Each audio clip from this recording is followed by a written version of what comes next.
We are away. Good morning, Gavin Sweet. How are you doing, buddy? Yeah, good on you, good. Thanks for this opportunity. Yeah, look, I've been looking forward to having this interview with you. Um, Obviously, you're someone that I lean on a lot since I've retired from rugby. And obviously, the last 18 months joining Westville Boys High, you're someone I look up to. So, yeah, it's nice to share this platform with you. And hopefully, we can get a good message out to people. Just contribute to positivity and changing the world, like we always say.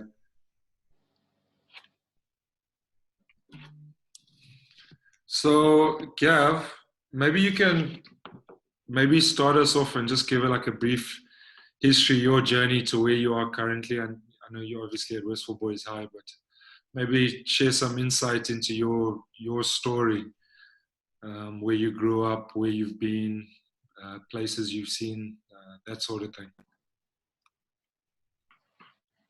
Yeah, look, well, and again, thanks for the opportunity, and I echo your words. You're obviously a man I look up to too, and to align ourselves with people like you is sentiment to what we do. In terms of me, I love what I do in terms of my professional life. I say that wholeheartedly. I've been extremely fortunate to be involved in education all my life.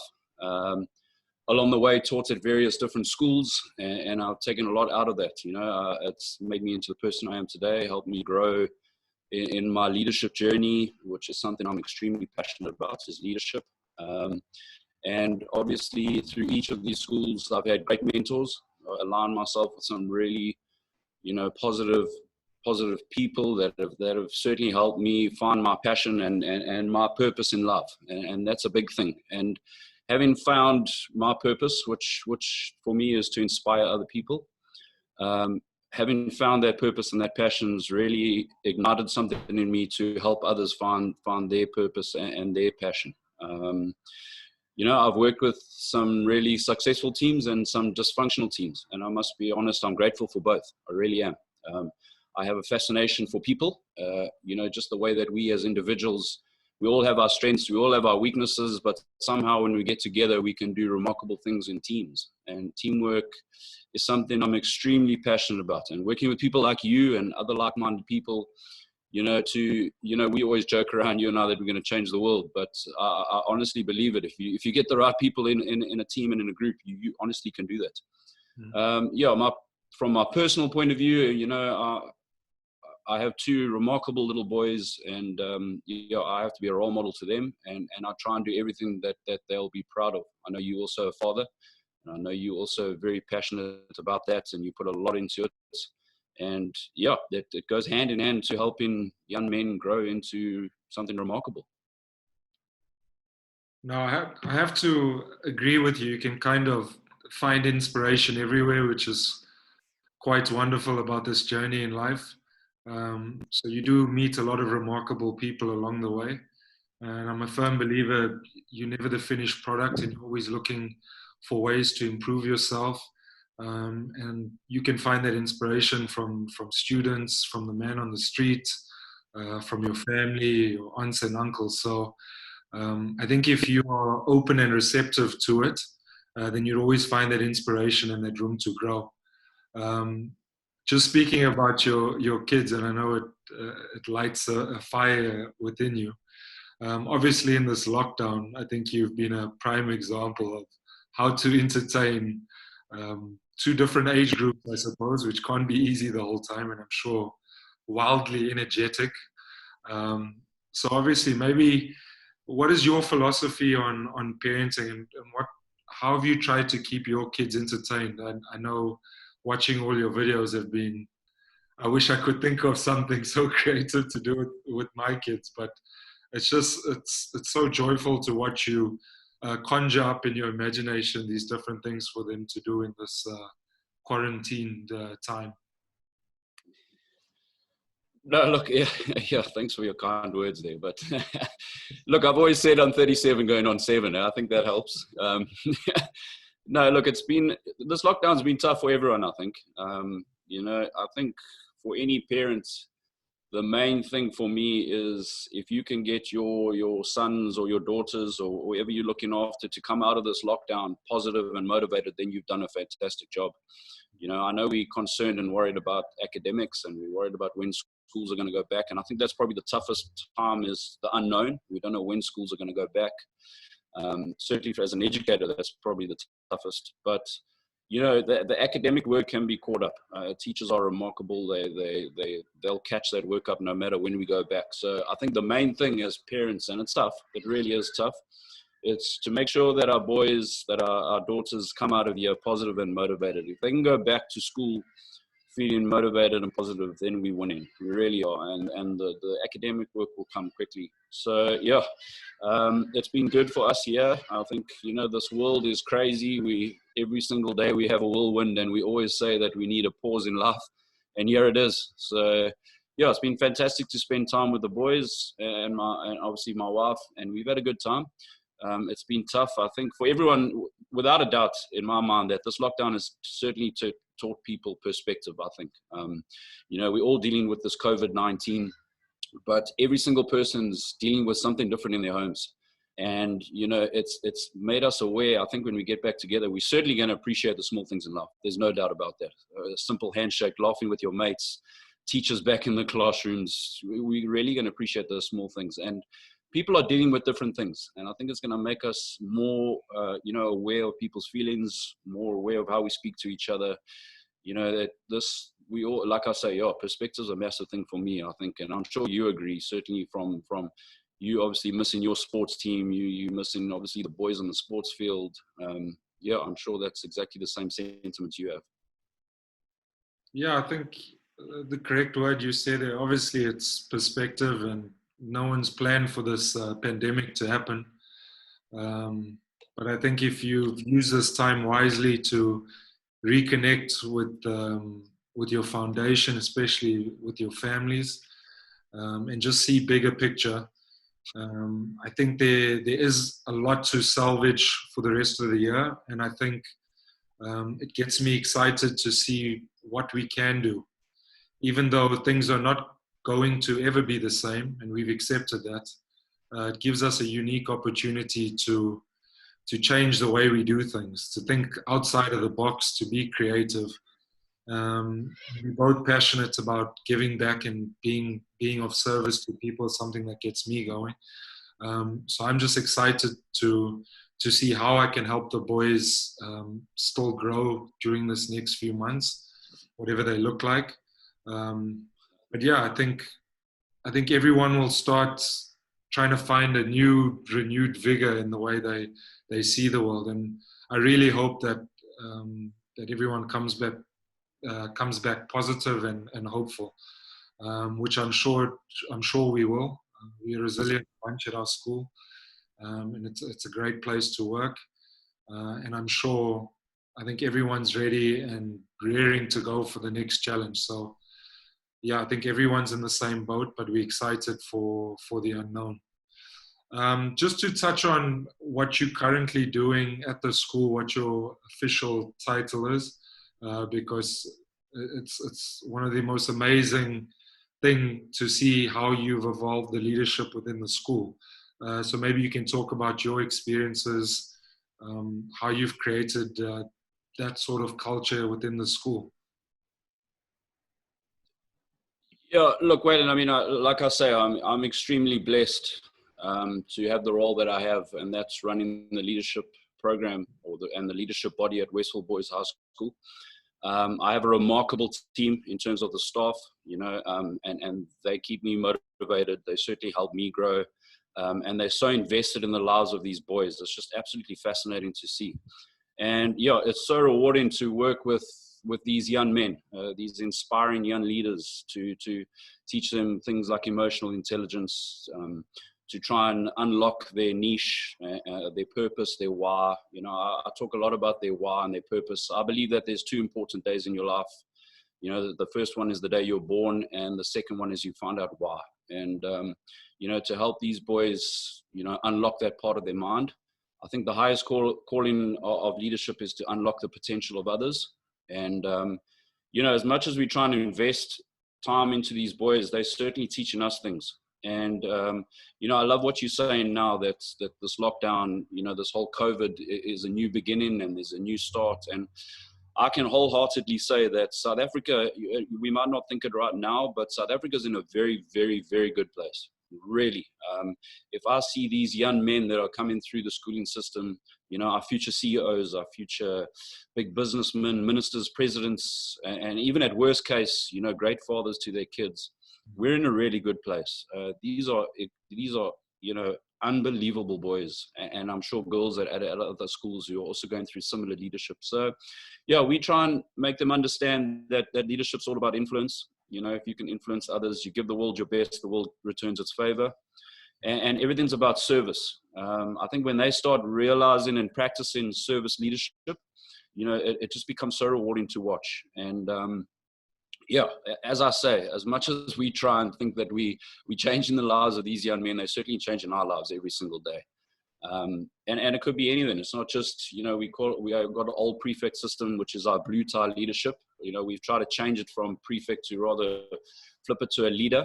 And that's made a massive change, I think. And anyone can be a leader. Leadership is a choice. And that's what we're trying to get across to the boys.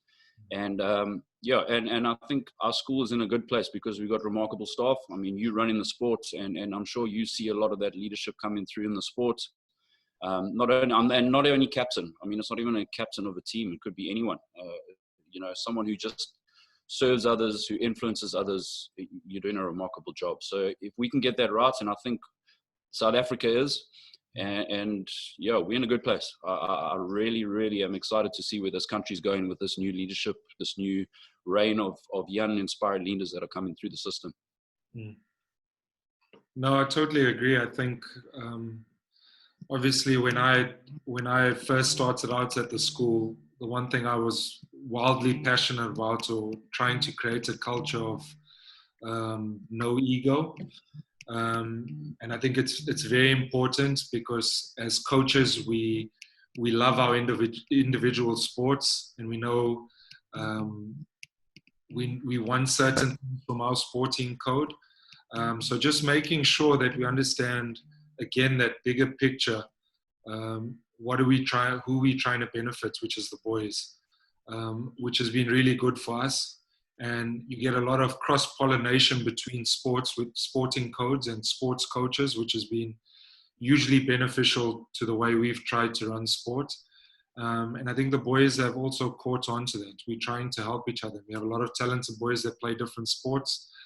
So getting those relationships better, diminishing the ego to a certain degree, and just understanding that we want these kids to be better people when they leave school. So maybe going across to the balance of academics and sports. Obviously, I always tell my coaches that the students are still in school. That is their number one goal, is the academics. I do understand the importance sport plays, not only in school, but in the world. For you, importantly, how do you see a balance between academics and sports, and do you see it beneficial? I obviously know you're a huge sports fan, so maybe you can touch base on the importance of balancing your academic life and your sporting life.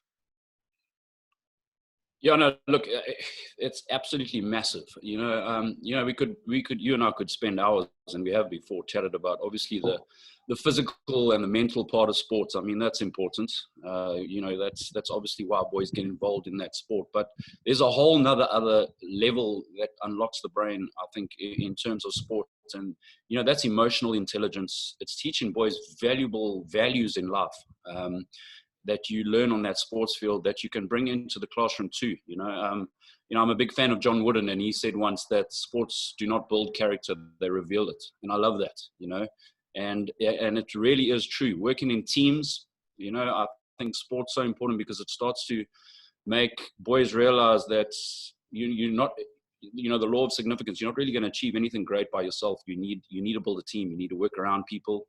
And what is your emotional intelligence in that team? It builds trust, memories. I think memories, I've always told the boys that I don't actually miss much in terms of my schooling life, but I certainly missed the relationships that I had in the sports team, in the classroom, with people, with mates. And yes, you still talk about it as you get older, and I think a big thing is we're living in a world of instant gratification. I think that's a big thing with all this technology. Yes, it's great, it's fantastic, and I'm a big fan of it.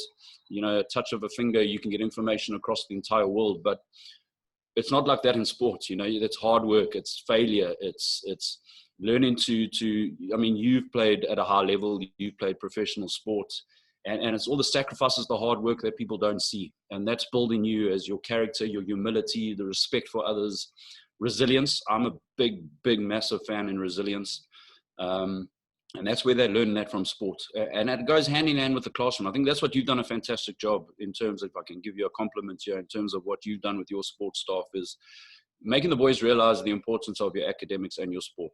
And I mean, you've been at professional level playing sports, and you'll know that the boys need to, as much effort as they put on the sports field, they certainly need to put in the academics as well. And I think we're getting that right. And again, that links to leadership. It links to, if you can't lead yourself, you can't lead others.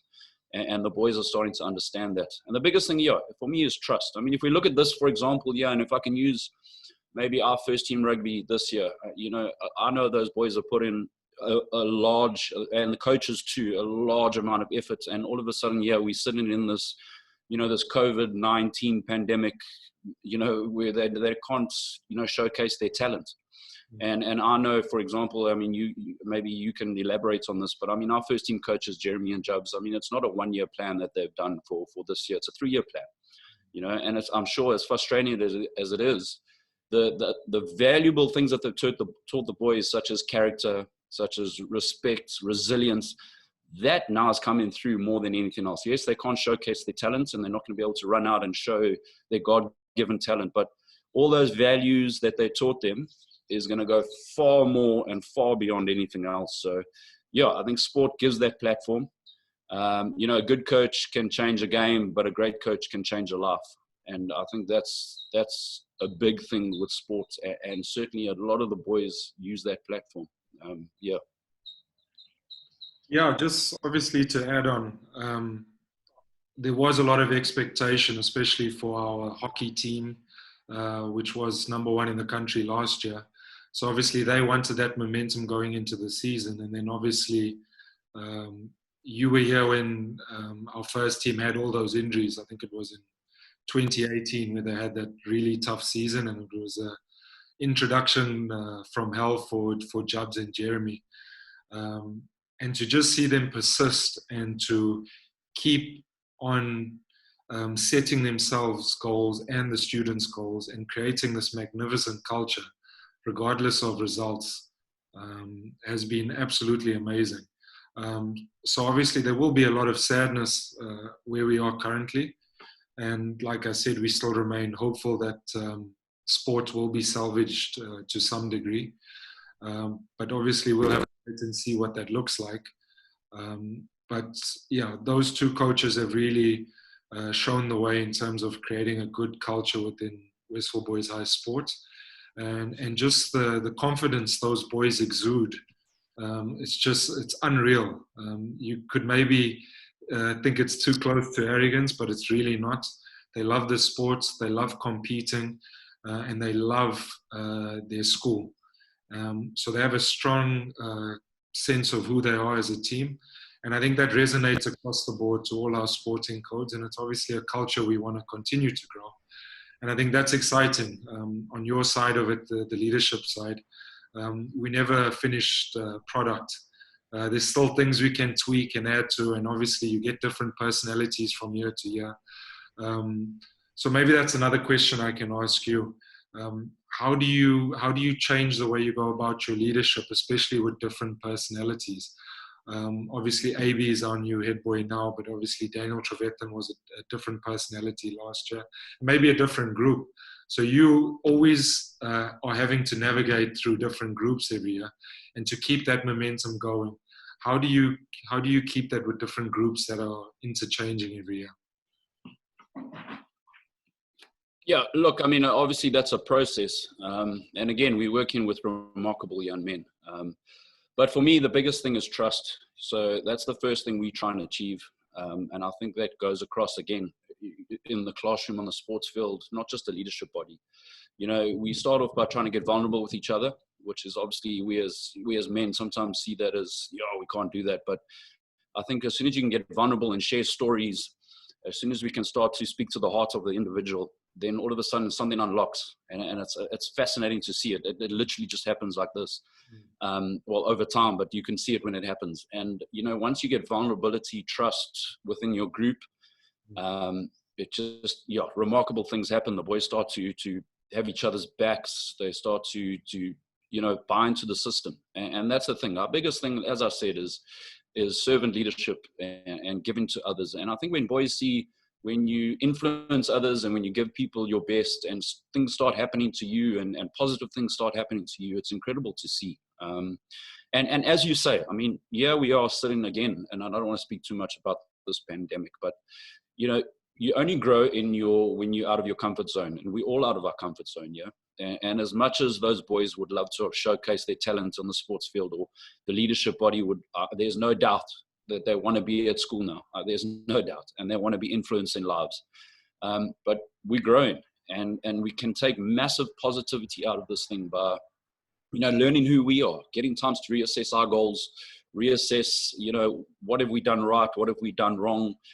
And come back positive and motivated to use whatever time we have left in 2020 to change those lives. So it's in the beginning, it's nice to get the different characters and the different diversity in the team, and that's what we're trying to do when we pick our leadership body.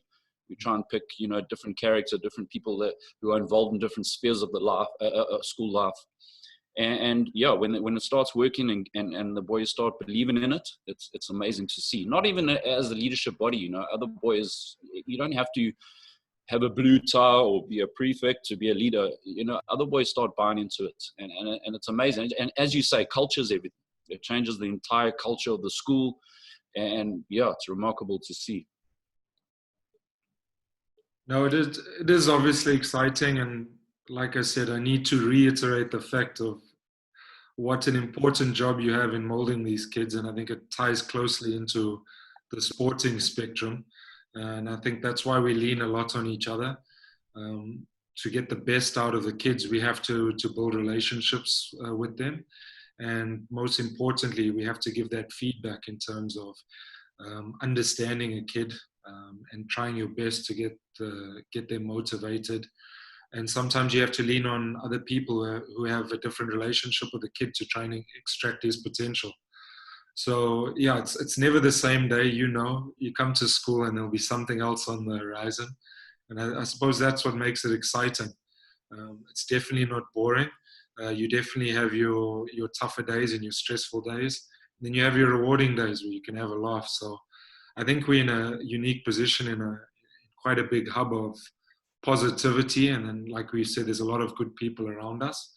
And it obviously makes for exciting times, regardless of the pandemic at the moment. So, like I said, I'm just going to continue to be positive, and I know you will do the same.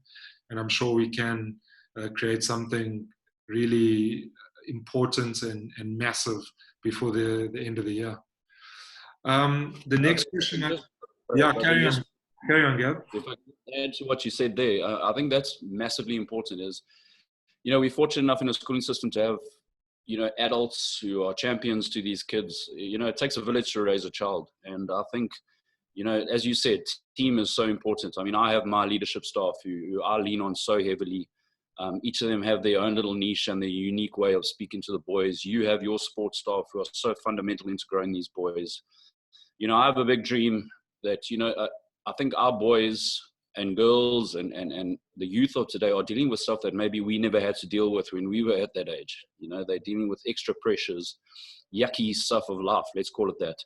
And if we can create an environment, and this is what I think we and you and I are like-minded, if we can create an environment where these, let's just speak from our point of view, boys can come to school and feel safe, where they can not have to look over their shoulder and have to worry about, all the negative stuff in their life, and they can concentrate on finding who they are. I think we're winning. And that's the biggest thing. And that's so rewarding. I think if I can add to what you're saying is it is a massive team effort. And yeah, I think we're just fortunate to have a team that are invested in these boys' lives. Absolutely. Maybe just one last question before we cap off this interview. I wanted to ask, obviously, your opinion on. Firstly, I know you're a big Stormers fan. Maybe you can start that before answering my question. But just in terms of Siya Kolisi's leadership at the World Cup, look, I think a lot of people around South Africa took a lot of leadership inspiration from him and what he achieved, especially with an incredibly talented England team that kind of just obliterated the competition in that World Cup. And I just felt the biggest thing I saw from that final was just how we executed on the day. And it's a final, and England just perhaps didn't look as confident as us, as sure of their game in that specific 80 minutes, where we looked composed, we looked physical, we looked a lot more hungrier. And I think that speaks to Rassie Erasmus and obviously Siya Kolisi's leadership. Obviously, playing against him, he kind of reminds me a lot of John Smith and Pat Lambie in the sense of he keeps everyone cool and calm and collected, especially when the stakes are high. And there's no bigger stage than a World Cup rugby final. So he just showed, I think for me, he showcased a lot of his emotional maturity and his emotional intelligence to a certain degree. And he pulled that South African team through to win a memorable rugby final where I think most of the pundits thought England were going to win it to a certain degree. So maybe you can touch on Siya Kolisi and then maybe just end off on what you've learned from Cyril Ramaphosa during this lockdown and what sort of inspired you from his leadership point of view.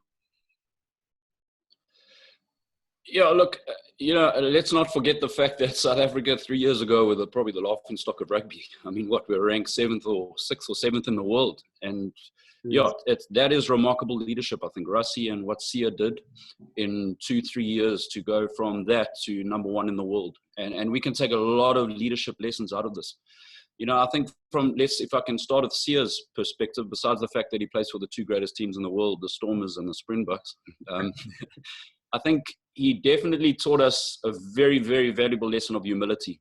And I think that's probably where he's won the respect from all South Africans and probably most people around the entire world. He's probably one of the most humble leaders that we've seen for a long time. To give you a perfect example, I don't know if you remember when we played Australia and he was injured and he ran on the field as a water boy and sort of gave, I can't remember whether it was Pollard or Yankees, but he gave them the kicking tee.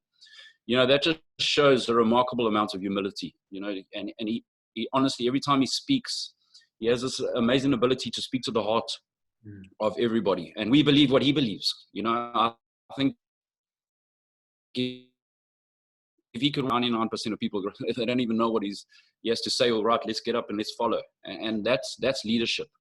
And another thing that he did, I think we got to have respect for him, is he started getting vulnerable with his team. I don't know if you remember all the adverts before the World Cup. He started speaking about his life story. He started saying, giving people belief and hope in South Africa. And it automatically allowed the other Springboks to do the same. They started speaking about their stories and openly. It couldn't have been easy for a lot of them. But by getting vulnerable like that, we started building trust as a nation. We started to believe in them again. And became bigger than the World Cup, I think. Now, don't get me wrong, it was obviously their goal was to win the World Cup, but I think it was far bigger than that. They gave every single person hope in this country. And I'm also a massive believer that leaders create leaders, and I think that's what Siya and Rassie certainly did achieve.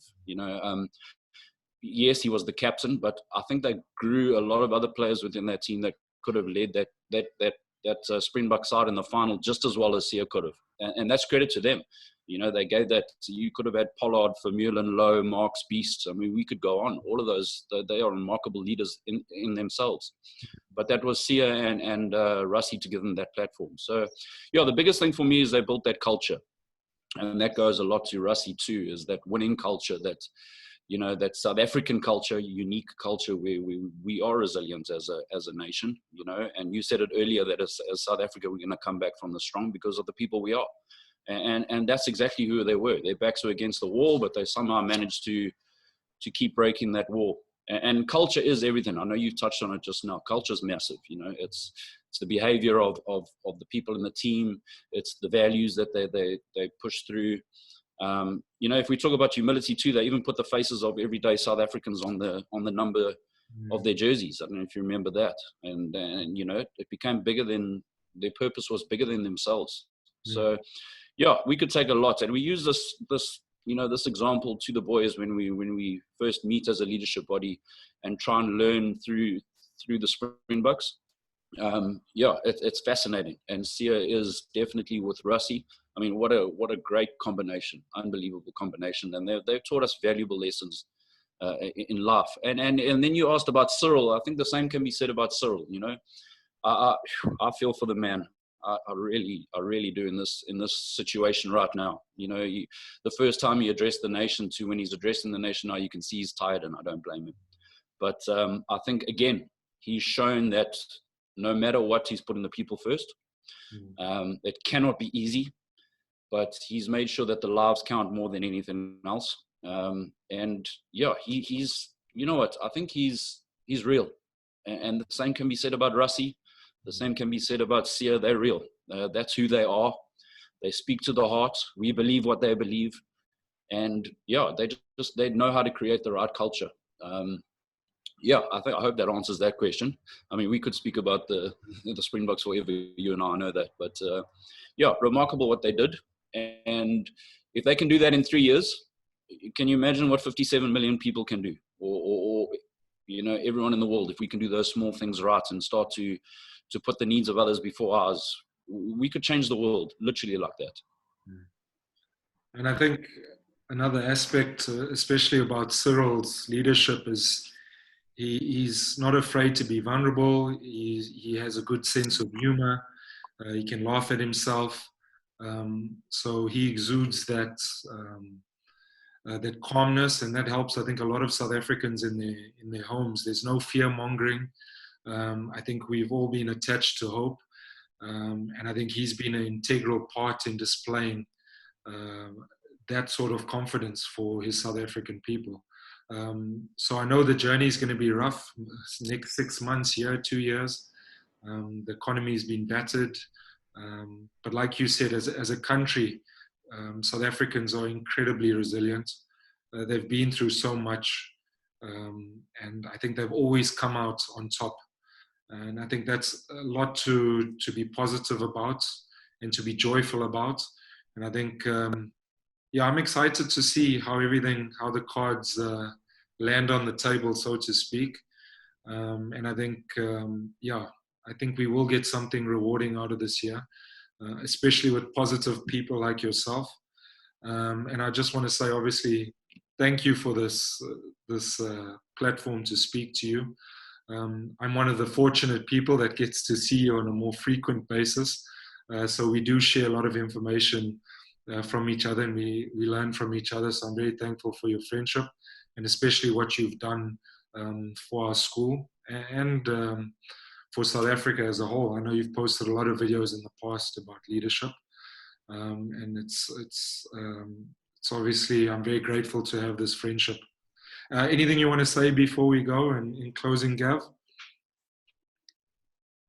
No, look, Waylon, I think the thanks must go to you, but well done for creating this platform. You know, like I said, I think this has taught us perspective. We're all dealing with something here. Everyone's dealing with their own little battles at home, or you know, people are losing their jobs. People are hungry. You know, everyone's dealing with something different. But you've created this platform, so well done and thank you. You know, I think the biggest thing is to keep each other positive and motivated. That for me is the biggest thing. If we can come out again, and I said it earlier, if we can come out positive and motivated, then we've won the battle. Really, we have. And yeah, thanks to you for creating this platform for people to use their time now and to watch something like this. And I've seen the other videos that you've posted. The one with Jubs was brilliant. And yeah, keep doing what you're doing, really.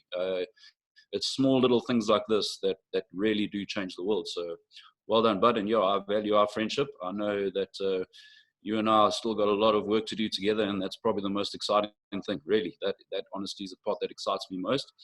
And the lockdown is going to end. It is. And when it does, as long as a nation we're ready to roll up our sleeves and show the rest of the world, what we are made of. Awesome. Thanks a lot, Gav. Have a great day. I'm sure you've got something mustered up at home. I'm sure the boys are going to keep you busy. So from my side, stay safe and stay healthy, and God bless, brother. We'll chat soon. Bye for now. Bud.